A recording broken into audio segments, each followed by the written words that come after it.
తన ట్వీట్స్ పై మంత్రి యనమల రామకృష్ణుడు చేసిన కామెంట్స్ కు కౌంటర్ ఇచ్చారు జనసేన అధ్యక్షుడు పవన్ కళ్యాణ్. కట్టేది స్వర్గమా త్రిశంకు స్వర్గమా తేలిస్తే తర్వాత ఆలోచించొచ్చన్నారు. హైదరాబాద్ లో సినీ పరిశ్రమకు ఇచ్చింది కొండలేనన్న విషయం రామకృష్ణుడుకు తెలియదనుకుంటా అంటూ కామెంట్ చేశారు.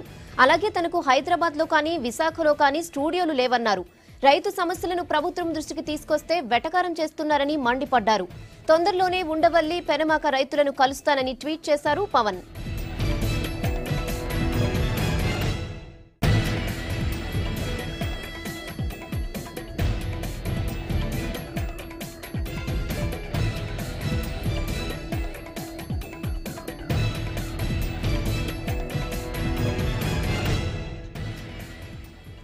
తన ట్వీట్స్ పై మంత్రి యనమల రామకృష్ణుడు చేసిన కామెంట్స్ కు కౌంటర్ ఇచ్చారు జనసేన అధ్యక్షుడు పవన్ కళ్యాణ్. కట్టేది స్వర్గమా త్రిశంకు స్వర్గమా తేలిస్తే తర్వాత ఆలోచించొచ్చన్నారు.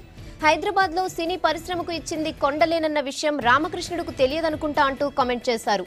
అలాగే తనకు హైదరాబాద్ లో కానీ విశాఖలో కానీ స్టూడియోలు లేవన్నారు. రైతు సమస్యలను ప్రభుత్వం దృష్టికి తీసుకొస్తే వెటకారం చేస్తున్నారని మండిపడ్డారు. తొందరలోనే ఉండవల్లి పెనమాక రైతులను కలుస్తారని ట్వీట్ చేశారు పవన్ కళ్యాణ్.